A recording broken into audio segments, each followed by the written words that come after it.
Welcome sa 6th episode ng I-Click Mo Na Kasi sa PhilComDec.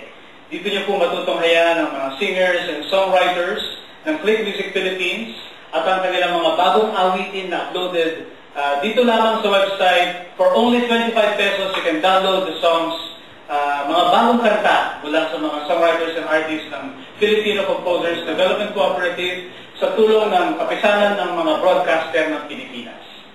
Sa araw po na ito, kami po ay privileged na makasama ang isang taga-Mindanao na singer-songwriter, si Alan Buela. Hello, good afternoon, sir. Good afternoon, Alan. Good afternoon to all my viewers all over the Philippines and also to all over the world. Wow, ang world-class ang aming Alan Buela. Alan, taga-Mindanao ka, di ba? Yes, sir. Saan sa Mindanao? Sa Tacloban City po, sa Sultan Kudarat. Oh. Paano ka napunta dito sa Maynila? Ano ba yung istorya ng pagpunta mo dito sa PhilComDec? Pumunta ako dito sa Maynila para gusto ko sana mag-abroad for my singing career.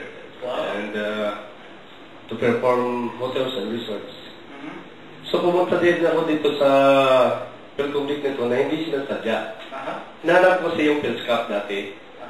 So, andito pala yung PhilComDec na ginawa rin ng PhilSCAP na siyang magbigay sa akin ng opportunity to discover how to become a songwriter-composer. So, maraming salamat po sa kay Ate Mimi sa PhilComDec na binigyan ako ng chance to become a PhilComDec member and to upload my songs at Click Music Philippines.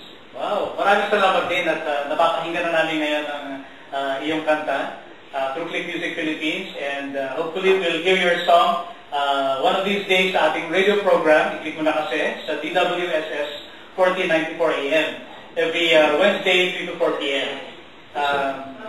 So ano ba yung inspirasyon mo sa pagsulat ng kanta? Ang inspirasyon ko sa pagsulat ng kanta, sir, ay galing po sa aking puso at isipan yung mga nakaraang pag-ibig ko sa mga nakaraang babae na kiminahan. Talagang nakaraang pag-ibig eh. Wala bang awitin dyan tungkol sa kasalukuyang pag-ibig? Sa kasalukuyang pag-ibig, meron ako nakita rito sa Maynila, kaya lang hindi pa na produce yung isang kanta ko na Sugat ng Puso ang title. Ang sakit pa rin. Kasalukuyang pag-ibig pero sugat ng puso. Ang ibig kong sabihin doon ng Sugat ng Puso kasi tinamaan ako ni Cupido. Okay. So hindi Balitan siya para sa lahat ng viewers. So hindi pala sugat yan ng nadulot ng sakit, kundi sugat at dulot ng kasiyahan. Yes, sir. Ano ba yan? Okay. Ano yung mga gigs mo na pwedeng na mapuntahan ng ating mga tagapanood? Actually, performer ako ng hotels and resorts. Nung dumating ako dito ng Manila, sa Aloha Hotel, kumanta din ako doon sa St. Michael Archangel ng Negros Navigation. Sa mga bars dito sa Murato, sa Quezon City. At on ko din ako every time na may mga special occasion and events. Wow, galing naman ang pag-ipagsapalaran mo sa Maynila, no? So, mula sa Tacloban City, si Alan Buela, papakinggan natin po mamaya. Abangan nyo ang kanyang awiting, yung perform mo ngayon ay yung Ikaw Lamang, ano? Yes, sir. Yan ang uploaded sa Click Music Philippines. Yes, sir. Gusto ko rin inanyayahan ang lahat ng manood o makinig ng Click Music Philippines kasi nandito lahat ng mga compositors na bago at itong kailangan ng ating bansa to promote our country to be one of the most great composers in all over the world. Wow! Ganyan naman talaga yung pangarap ating mga kompositor. Pakilala yung ating mga awitin, kung hindi man tayo mismo yung mga awitin natin magamit ng iba pang artist sa iba't ibang panig ng mundo. So maraming salamat, Alan, dun sa pag-appeal mo sa ating viewers sa suportahan ng original Filipino music. Yes, sir. Ano ba yung plano mo sa buhay, Alan? Ano ba yung tugakog ng tagumpay na gusto marating ng Alan Buena? Pero sir, achiever po ako kasi yung mga vision ko, unti-unti ko na natutupad. Tulad ng, halimbawa, gusto ko maging katapos ng pag-aaral. Graduated din ako as Bachelor of Science in Industrial Technology in University of Southern Mindanao. Major in Drafting Technology, Architecture, or whatever. Then I added another course, BEd or Diploma in Teaching, Elementary Education. And so I'm here in Manila to pursue my music career. Kaya nagpapasalamat din ako at naging recording artist ako. Yan ang one of my greatest ambition in life. Pagkatapos nito ay gusto ko mag-abroad para matupad ko yung aking ambition na makapag-awit ng mga hotels and resorts and cruises. And for the last ambition siguro, or gusto ko rin mag-asawa siyempre, magkaroon ng mga anak. Okay. Kasi I'm getting old. I'm 38 years old na eh. So, Bata kayo? So, sa lahat ng mga singles na bilbos dyan, pwede ako. Okay ang panawagan ni Alan ngayon. Mga viewers, hindi po namin ini-endorse ang panawagan ni Alan. Baka na po kayo mag-decide sa kanyang panawagan kung papatulan niyo po yun. Like us on Facebook. Like you on Facebook. Alan Villar, or Alan Villar. That's my name. FB account. Okay, so thank you Alan. And ngayon sana pwede ba kayo paunlakan na mag-perform ng iyong isang awitin na naka-upload sa Click Music Philippines? Yes, sir.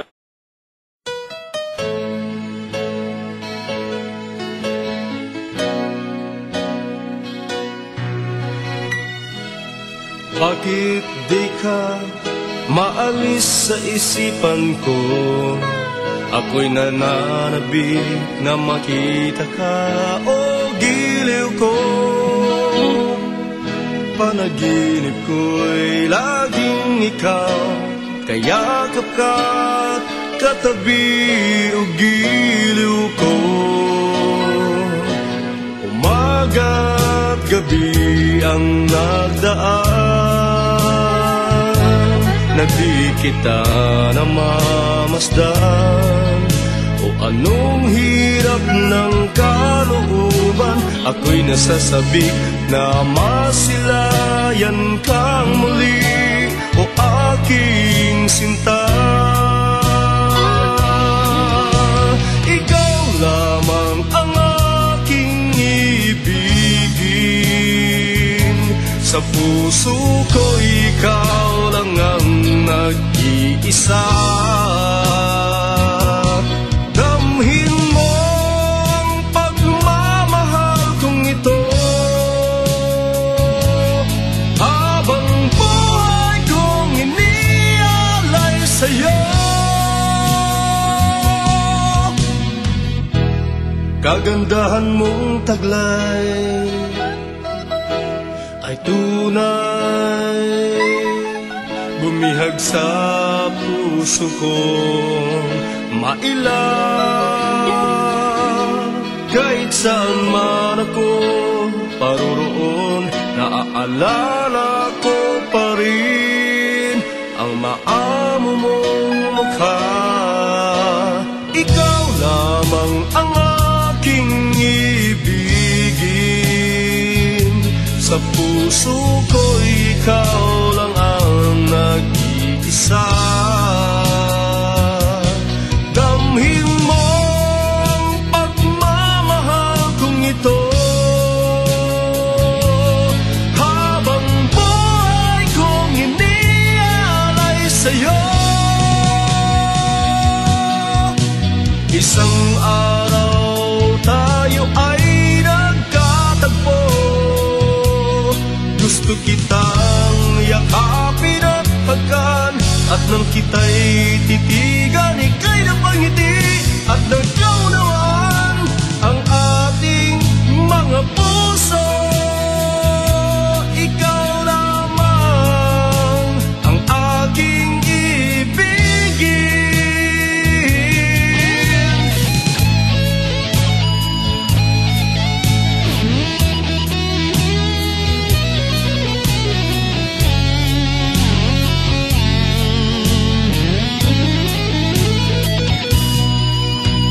ikaw lamang ang aking ibigin.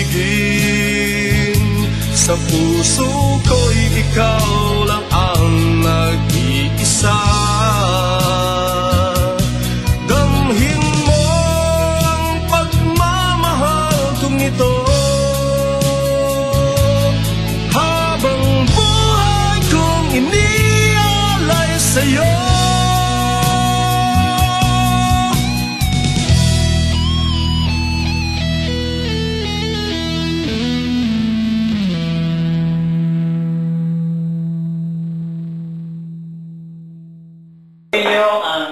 Actually, siya po ang champion na Co-op Got Talent. Yes, sir. Diba? Ano yung contest na yun, Alan? Competition po yun ng different cooperatives here in National Capital Region. National Capital Region, dahil ang Filipino Composers Development Cooperative ay miyembro ng NCR, Association of Cooperatives. At doon sa association na yun, nagkaroon po ng contest, Co-op Got Talent, at si Alan ang naging Grand Champion. Grand Champion. So pinagmamalaki po natin si Alan, Grand Champion ng Co-op Got Talent.